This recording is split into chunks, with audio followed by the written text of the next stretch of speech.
उसके पुत्र थे कुशनाभ। राजा कुशनाभ के कोई पुत्र नहीं था, अतः श्रेष्ठ पुत्र की प्राप्ति के लिए इन्होंने पुत्रश्रेष्ठ यज्ञ का अनुष्ठान किया। उस यज्ञ के अनुष्ठान काल में परम उदार ब्रह्म कुमार महाराज कुश ने इनकी देवता पितरों के प्रति अगाध श्रद्धा देकर ब्रह्मलोक से आकर आश्वासन दिया कि बेटा कुशनाभ, तुम्हें अपने समान ही परम धर्मात्मा गादी नामक पुत्र प्राप्त होगा और उनके द्वारा तुम्हें संसार में अक्षय कीर्ति उपलब्ध होगी। अब पृथ्वीपति कुशनाभ से ऐसा कहकर राजऋषि कुश आकाश में प्रविष्ट हो सनातन ब्रह्मलोक को चले गए। कुछ काल के पश्चात बुद्धिमान राजा कुशनाभ के यहाँ परम धर्मज्ञ गादी नाम का पुत्र हुआ। ये कान्य कुब्ज देश के राजा थे। अब ये पता नहीं कौन सी तरफ है, ये हमारे गुजरात की तरफ है, कौन सा राज्य है कान्य। महाराज गादी दीर्घ काल तक पुत्र ही नहीं रहे, गादी के भी कोई पुत्र नहीं हुआ। तब संतान की इच्छा से पुण्य कर्म करने के लिए वे वन में रहने लगे। विश्वामित्र वहाँ रहते समय गादी के सोमयाग करने से राजा के एक कन्या हुई जिसका नाम सत्यवती था। भूतल पर कहीं भी उसके रूप और सौंदर्य की तुलना नहीं थी। परमत में संलग्न महर्षि ऋचिक ने राजा गादी से उस कन्या को मांगा। हाँ, पुत्र नहीं हुआ, पुत्री हुई। ऋषि की सामर्थ्य से सुपरिचित राजा गादी ने यथार्थ शुल्क रूप में 1 सहस्त्र ऐसे घोड़े मांगे जो चंद्रमा के समान कांतिमान और वायु के समान वेगवान हो तथा जिनका एक एक कान श्याम रंग का हो। महर्षि ऋचिक ने वरुण देवता से 1 सहस्त्र अश्व लेकर राजा गादी को दे दिए वरुण देवता से। तब राजा गादी ने अपनी कन्या को वस्त्र आभूषणों से विभूषित कर भृगुनंदन ऋचिक को दे दिया। गादी ने अपनी बेटी को ऋचिक को दिया। इन्हीं महर्षि ऋचिक की कृपा से राजा गादी के श्री विश्वामित्र शरीर के पुत्र रतन हुए। राजा गादी महान योगी और बड़े भारी तपस्वी थे। वे प्रजा का पुत्रवत पालन करते थे और प्रजा भी इन्हें साक्षात भगवत रूप समझती थी। इन्होंने अपने राज्यकाल में विविध ज्ञान यज्ञों द्वारा यज्ञ पुरुष भगवान की आराधना की थी। इनका संपूर्ण जीवन साधना में था। जब इन्होंने अपने पुत्र विश्वामित्र को राज्य पर अभिषिक्त करके शरीर को त्याग देने का विचार किया, तब सारी प्रजा इनसे नतमस्तक होकर बोली कि प्रभु आप कहीं न जाएं, यहीं रहकर हमारी इन जगत के महान भय से रक्षा करें। राजा गादी ने श्री विश्वामित्र के सद्गुणों की प्रशंसा करके प्रजा को आश्वस्त किया कि मैं चला जाऊँगा तो कोई बात नहीं, विश्वामित्र है। हाँ, और मंगल मुहूर्त में विश्वामित्र जी को राज सिंहासन पर बिठाकर स्वयं प्राणायाम के द्वारा प्राणों का उत्क्रमण कर भगवत धाम को चले गए। महाराज और प्रभु की कथा है, ये भी भगवान राम की। सूर्यवंश में त्रिशंकु नाम के एक प्रसिद्ध चक्रवर्ती सम्राट हुए जिन्हें मुनि विश्वामित्र ने अपने योग बल से सशरीर स्वर्ग भेजने का प्रयत्न किया था। ये जो त्रिशंकु नाम के राजा थे, ये अपने शरीर के समय ये पढ़ दिया जा सकते थे। ये पढ़ दिया। हाँ, इस कथा अच्छा कहाँ पढ़ा है? अच्छा, ये राजा हरिचंद्र का यहाँ से ये नीचे वाला हरिचंद्र पढ़ लीजिए चश्मे के चक्कर में। राजा हरिचंद्र आदि परोपकारी भक्त।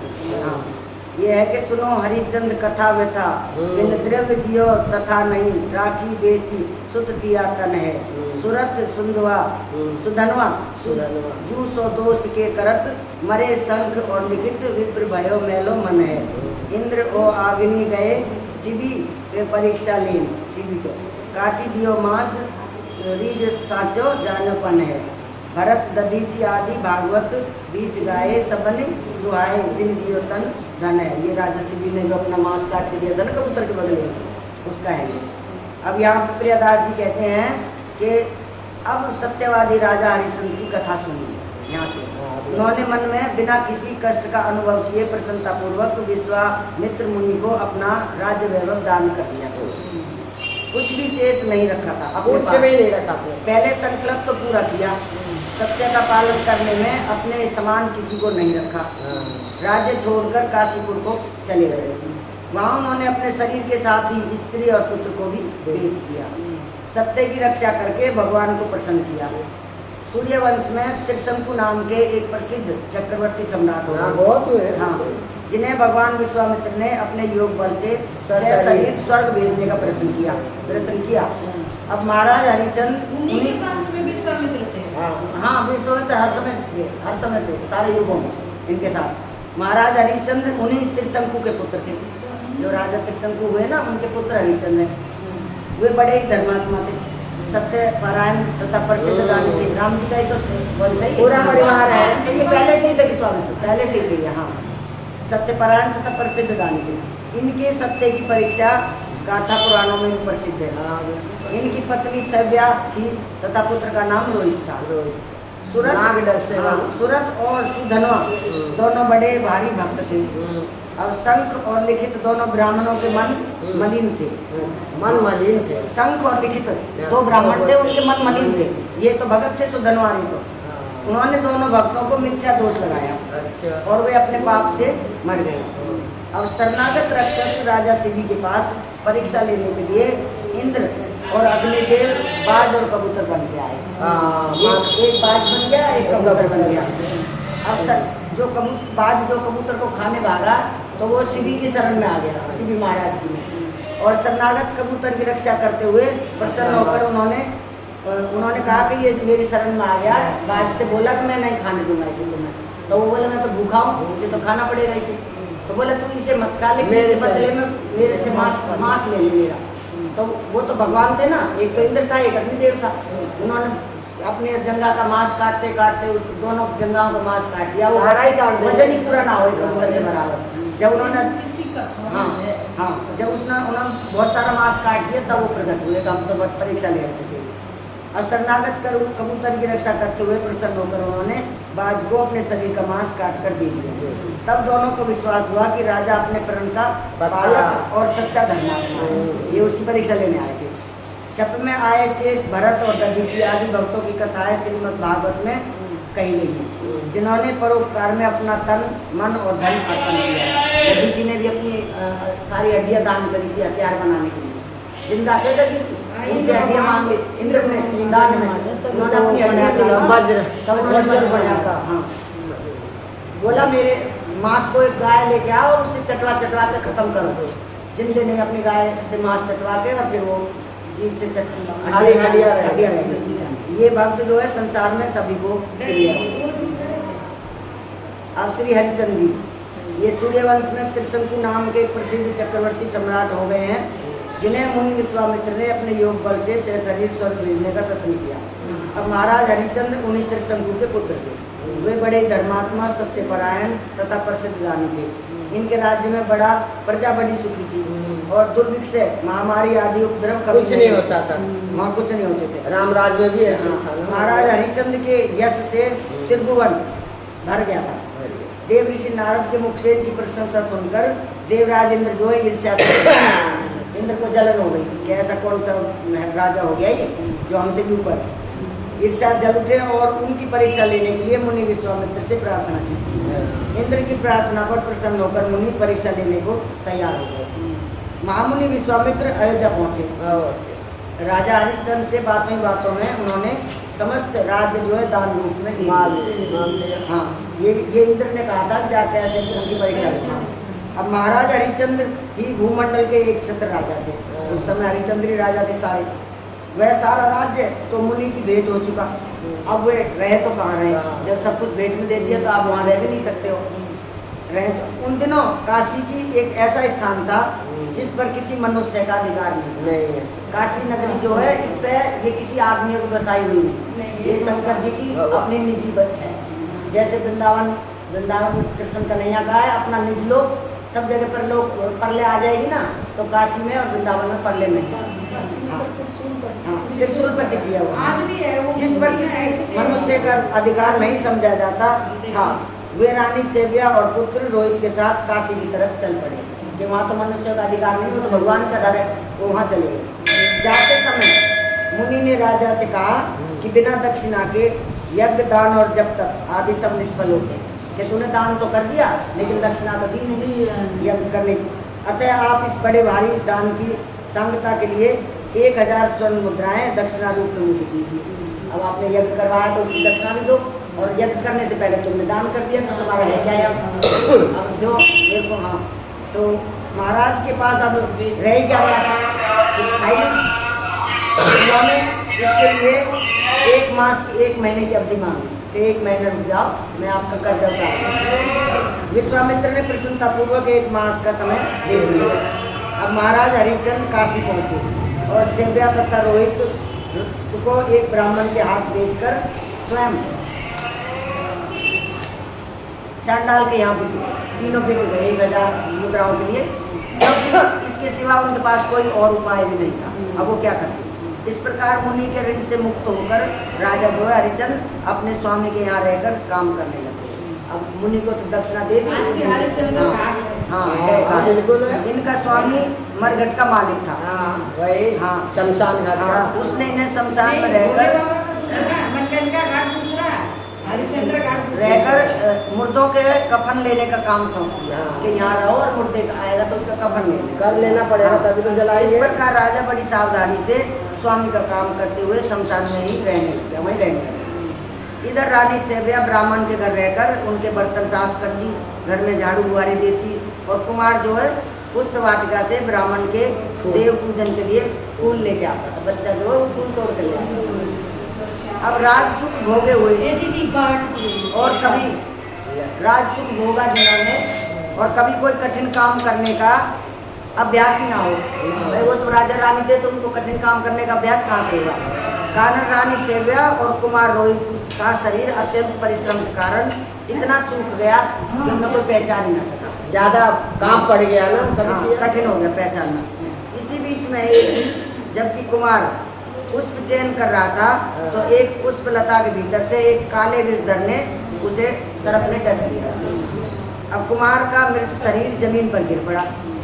जब सेव्या को ये खबर मिली तो वे स्वामी के कार्य से निपटकर विलाप करती हुई पुत्र के सबके पास गई, अपने स्वामी का कार्य करके फिर गई वहाँ पे गई और उसे लेकर दाह के लिए वो शमशान पहुंची अपने बच्चे को उठा के।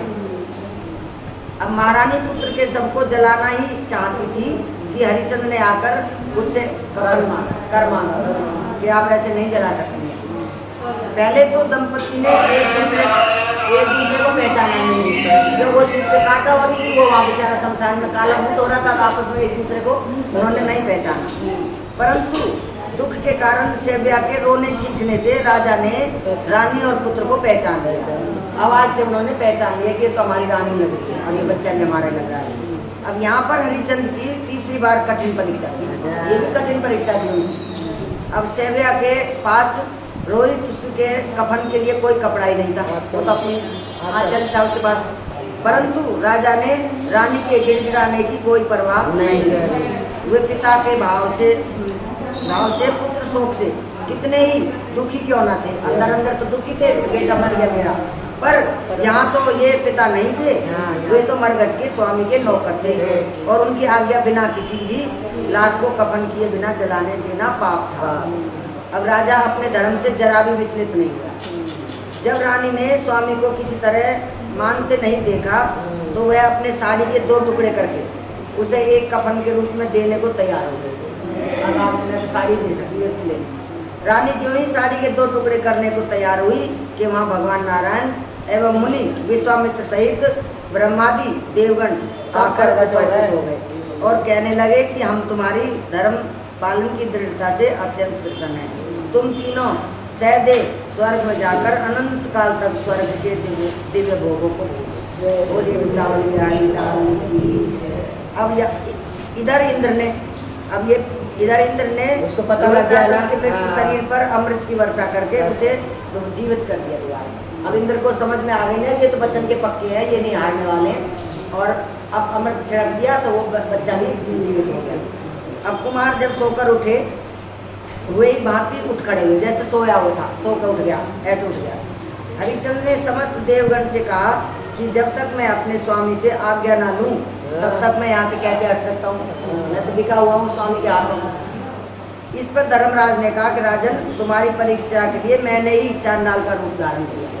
धर्मराज आया। हाँ, धर्मराज बोले मैं ही हूँ, मैं ही स्वामी तुम्हारा चांडाल का, और तुम अपनी परीक्षा में पूर्णतः पास हो गए हो, उत्तीर्ण हो गए हो। अब तुम स्वर्ग जा सकते हो, शरीर स्वर्ग जा सकते हो। इस पर महाराज हरिश्चंद्र ने कहा कि महाराज, मेरे विरह में मेरी प्रजा अयोध्या में व्याकुल हो रही होगी।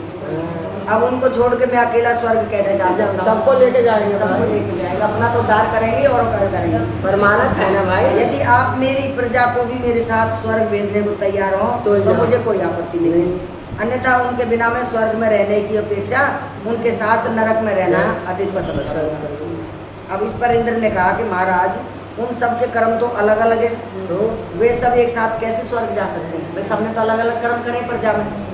यह सुनकर हरिचंद्र ने कहा कि मुझे आप मेरे जिन भी कर्मों के कारण अनंत काल के लिए स्वर्ग भेजना चाहते हैं उन कर्मों का फल आप सब उनको समान रूप से बांट दो।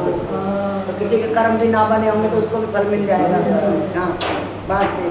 फिर उनके साथ स्वर्ग का क्षणिक, अगर मुझे स्वर्ग में थोड़ा भी सुख मिलेगा तो मैं खुश रहूंगा, किंतु उनके बिना मैं अनंत काल के लिए भी स्वर्ग में नहीं। ऐसे राजा थे पहले के भाई, सत्यवादी थे। सत्य। इस पर देवराज प्रसन्न हो गए। अब दे दिया इस पर देवराज इंद्र जो है वो प्रसन्न हो गए और उन्होंने तथास्तु कह दिया। सब देवगण महाराज हरिश्चंद्र एवं सेव्या तथा रोहिदास को आशीर्वाद एवं नाना प्रकार के वरदान देकर अंतर्धान हो गए। भगवान नारायण ने भी उन्हें अपनी अचल भक्ति देकर कृतार्थ कर दिया। जय हो। बोले नारायण भगवान की। इधर सब के सब अयोध्यावासी अपने स्त्री पुत्र एवं सब भृत्यों सहित सहदेव स्वर्ग चले गए। बाद में मुनि विश्वामित्र ने अयोध्या नगरी को फिर से बसाया। बोलो, हैं? फिर से बसाया और कुमार रोहित को अयोध्या के राज सिंहासन पर बिठाकर उसे समस्त भूमंडल का एक छत्र अधिपति बना दिया। उनको ले गए दोनों को और बेटे को यह राज दिया। बोलिए सियावर रामचंद्र भगवान की जय। अब राजऋषि भरत की 2 लाइनों में है। भरत का पीछे सुनाया था ना कथा। राजऋषि भरत जी भगवान ऋषभदेव के पुत्र थे। इन्हीं के नाम से देश का नाम भारतवर्ष पड़ा। इनका विस्तृत विवरण राजा रघुगण और जड़ भरत की कथा में पीछे सुना दिया। अब श्री दधीची परोपकाराय विभूत है। परोपकार। ये जो दधीची जो ऋषि थे, एक बार की बात है कि देवराज इंद्र अपनी सभा में बैठे थे। ये जो अपनी हड्डियों का दान करते हैं उन्हीं कथा है। उन्हें अभिमान हुआ आया कि हम तीनों लोगों के स्वामी हैं। इंद्र को। हाँ, ब्राह्मण हमें यज्ञ में आहुति देते हैं, देवता हमारी उपासना करते हैं, फिर हम सामान्य ब्राह्मण बृहस्पति जी से इतना क्यों डरते हैं? वो ये बृहस्पति जी तो सामान्य ब्राह्मण फिर हम क्यों डरे? उनके आने पर खड़े क्यों हो जाते हैं? इंद्र के मन में ऐसी भाव आया, घमंड। हाँ, वे तो हमारी जीविका से ही पल रहे हैं। अब ये ब्राह्मण तो हमारी जीविका से पल रहा है। अपना गुरु को सबके गुरु हैं बृहस्पति जी। ऐसा सोचकर वे सिंहासन पर डट कर बैठ गए। अब जब गुरु आए तो खड़े नहीं। हाँ, अब भगवान बृहस्पति के आने पर वे स्वयं उठे, ना तो वो स्वयं उठे और ना सभासदों को उठने दिया। जो उनके सभासद थे उनको कह बैठे रहो, ये ब्राह्मण तो हमारी आजीविका पे पल रहा है। हाँ भाई। हाँ, अब देवगुरु बृहस्पति जी इंद्र का ये औदित्य देखकर लौट गए और कहीं एकांत में जाकर वो छिप गए। उनको बड़ा बुरा लगा। अब ये क्या करा इसने? थोड़ी देर के पश्चात देवराज का मत जो है उतर गए। उन्हें अपनी गलती मालूम हुई। वे अपने कृत्य पर बड़ा पश्चाताप करने लगे। अब दौड़े दौड़े गुरु के यहाँ आए, किंतु गुरु जी तो पहले ही चले गए थे। निराश होकर इंद्र लौट आए, उन्हें कहीं मिले नहीं, क्योंकि गुरु छुप गए थे जाके। गुरु के बिना अब यज्ञ कौन कराए? आए थे यज्ञ करने उनका, अब तो उनका सम्मान भी नहीं कर रहे हैं। यज्ञ के बिना देवता जो है शक्तिहीन हो जाएंगे। अगर हम यज्ञ नहीं करेंगे, उसमें आहुति नहीं डालेंगे तो देवताओं को भोग नहीं मिलेगा, तो वो शक्ति नहीं मिलेगी उनको। अब असुरों को ये बात मालूम हो गई। असुरों को पता चल गया कि अब देवता जो शक्तिहीन हो गए। हाँ, उन्होंने अपने गुरु शुक्राचार्य की सम्मति से देवताओं पर चढ़ाई कर दी। जो ना तो वहाँ यज्ञ होंगे और ना देवताओं को शक्ति मिलेगी। वो कमजोर हो गए और हम धवल हैं, तो अब हम युद्ध कर देते हैं। उन्होंने अपने देवगुरु से शुक्राचार्य से पूछ लिया। अब इंद्र को स्वर्ग छोड़कर भागना पड़ा। जब असुरों ने लड़ाई करी उनसे, छोड़ कर भागना। अब स्वर्ग पर असुरों का अधिकार हो गया। अब असुरों ने वहाँ अपना राज जमा लिया। पराजित देवताओं को लेकर इंद्र भगवान ब्रह्मा जी के पास गए, अपना सब हाल सुनाया। ब्रह्मा जी ने कहा कि त्वष्टा के पुत्र विश्व रूप को अपना पुरोहित बनाकर काम चलाओ। देवताओं ने ऐसा ही किया। विश्व रूप बड़े विद्वान, वेदज्ञ और सदाचारी थे, किंतु इनकी माता असुर कुल की थी। इससे ये देवताओं से छिपाकर पानी पिलाए। असुरों को भी कभी कभी भगा देते थे, भाग देते थे, भाग देते थे। हाँ, भाग देते थे उनको भी असुरों से छिपाकर। हाँ। नहीं, इनको देवताओं से छुपा के असुरों को देते थे, क्योंकि मामा भांजे वाला हो गया था ना। हाँ, असुर कुल की माँ थी ना, तो वो राक्षसी थी, इसलिए देवताओं से छिपाकर असुरों को भी दे देते थे खाने। हाँ, इससे जो है असुरों के बल की और वृद्धि हो गई और बढ़ गई असुरों की। इंद्र को इसका बात का पता चला, अब उन्हें दूसरा कोई उपाय न सूझा। एक दिन विश्वरूप एकांत में बैठे वेद अध्ययन कर रहे थे कि इंद्र ने पीछे से जाकर उनका सिर ही काट दिया कि तुम तो इनको पुष्ट कर रहे हो।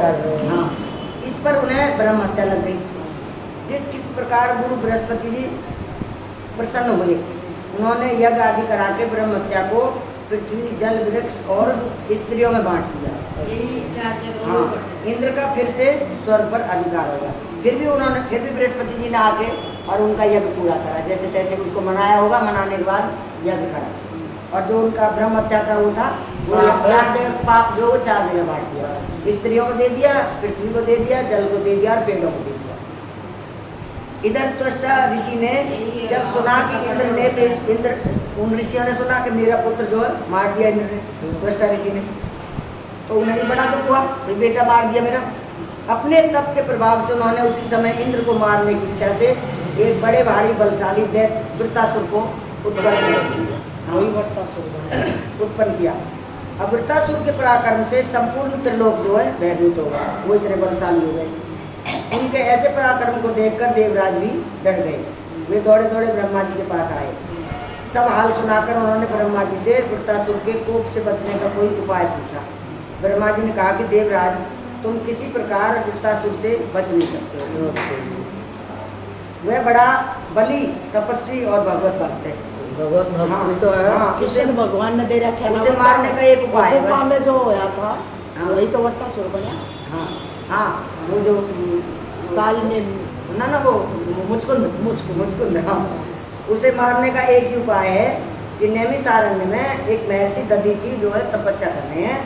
उग्र तप के प्रभाव से उनकी हड्डियां जो है वज्र के समान हो गई, मजबूत। और यदि परोपकार की इच्छा से, वो अगर परोपकार की इच्छा से तप करने हैं, अपनी तो हड्डियां दे दें। अगर भाई मेरी हड्डियों से अगर परोपकार होता है, अच्छा काम होता है, तो मेरी हड्डियां दे दे, तो उनसे तुम अपना वज्र बनाओ और वृत्तासुर को तभी मार सकते हो। अब ब्रह्मा जी की सलाह मानकर देवराज समस्त देवताओं के साथ नैमिषारण्य में पहुंच गए। उग्र तपस्या में लगे हुए भगवान दधीचि की उन्होंने भली भांति से स्तुति की।